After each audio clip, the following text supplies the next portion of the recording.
This is Steven. Hello, Steven. Who is this? I have some information regarding Mr. Hopkins' death. What do you know? Who is this? Happy to tell you. If you're willing to pay for it. Yes. Of course. Any price. Next week, meet me at Grand Central Station. How will I find you? You'll know. But how? Pleasure doing business with you, especially when it hurts Lisa Hopkins. Who is this? Who was the mysterious man on the phone? What evidence did he have against Lisa Hopkins? Why did he hate her as much as I did? It is my birthday, for crying out loud. Unless the two of you are going to tell me that you're getting a divorce, I don't want to hear anything. I'm not divorcing him! Believe it or not everybody marries for money. Some people marry for love, like us. One day I'm going to make my loving wife Carrie proud. But today it was her hateful grandmother, Lisa's day. If you want the money, you kneel and beg for it. And I'll give it to you. What? You heard me. Kneel. Beg.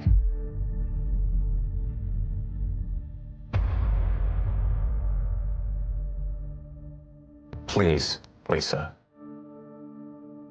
I know you think I'm worthless. Maybe I am. But none of that matters. Miss Jane is about to die.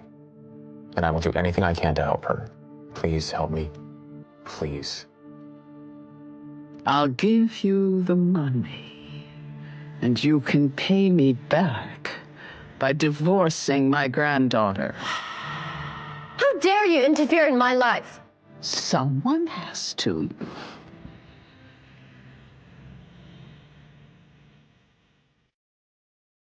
We won't let anything happen to Miss Jane.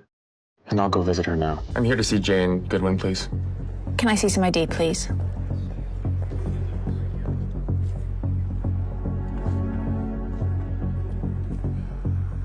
I'm sorry. I'm afraid she's been moved, sir. Moved? Where? She's been moved to another hospital. I'll write the address down for you. But I was just told a few hours ago that she was to have surgery, not that she was being moved. Actually, it says that her condition got worse, and her surgery will now cost almost $3 million. $3 million?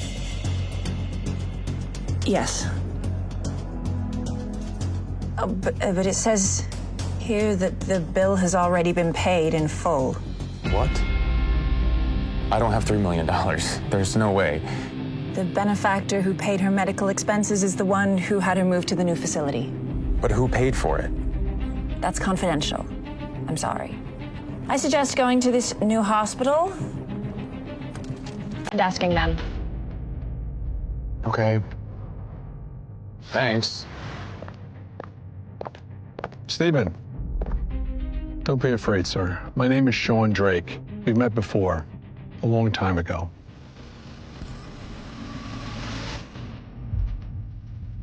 I know you. My parents are dead because of you. Sir, please. You insisted they drive across the country. They were so concerned with making good time, they fell asleep at the wheel. They never even saw that truck that hit them.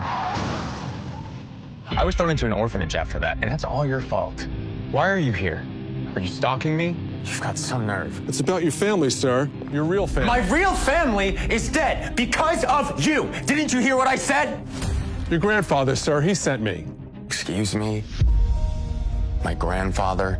He didn't know what orphanage you were sent to. He couldn't find you despite how hard he tried. It seems the files were lost. Why now? Why did no one come find me after all these years? He tried, Stephen, for years. He tried every avenue. He had a team of experts looking everywhere, using AI to age your likeness by 20 years to track you down. Who is my grandfather, then? Mr. Winston Gemsworth. He'll be overjoyed to hear the news. Winston Gemsworth is my grandfather. One of the richest men in the world is my grandfather. He's the one that paid for Miss Jane's treatment and had her moved to another hospital. Look, he wants to see you now. Let's go. He'll explain everything more.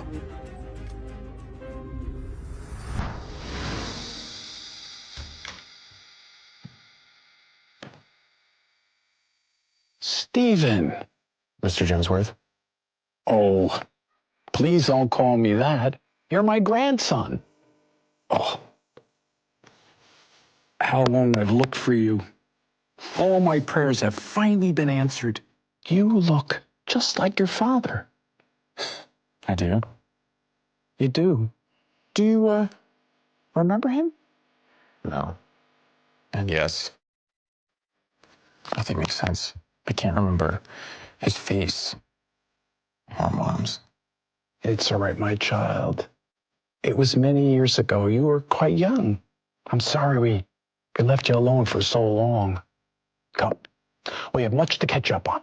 Winston shared stories about my parents, while I told him about my life. I couldn't believe I finally had family of my own. Have you heard of the Sterling Group? Of course. It's impossible not to if you live in New York. Well, as of this afternoon, I own it. You do? Indeed, and if you accept, I'd like you to be president. You want me to be what? You heard me. Do you accept? Well, of course I do. Great. Sign here. You start tomorrow. Steven, where are you? It's a long story, Carrie. But the good news is everything's gonna be okay. What do you mean everything's gonna be okay? Not a lot makes sense right now, but you have to trust me on this. Everything is taken care of. We're gonna be okay. You, me, Miss Jane. It's all gonna work out. I'm worried. It's just so hard to believe. I'm handling everything. Just give me a few days to get the details worked out, and I promise I will explain everything. We will finally be able to live outside your family's shadow. Okay. I trust you.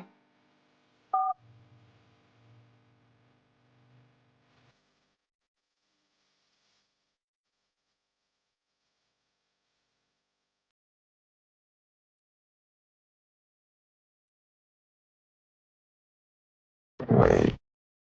What's this?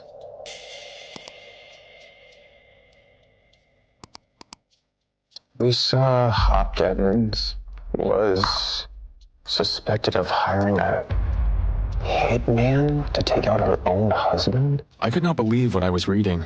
We were led to believe that Grandpa Hopkins died of natural causes, but these files held proof that that was not the case. Here it was in black and white.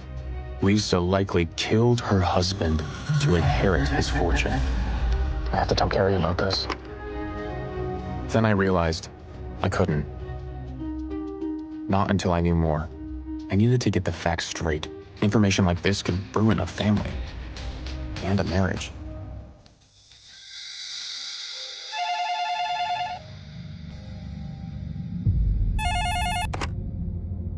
This is Steven.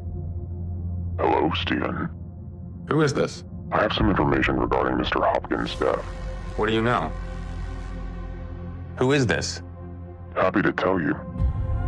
If you're willing to pay for it. Yes. Of course. Any price. Next week.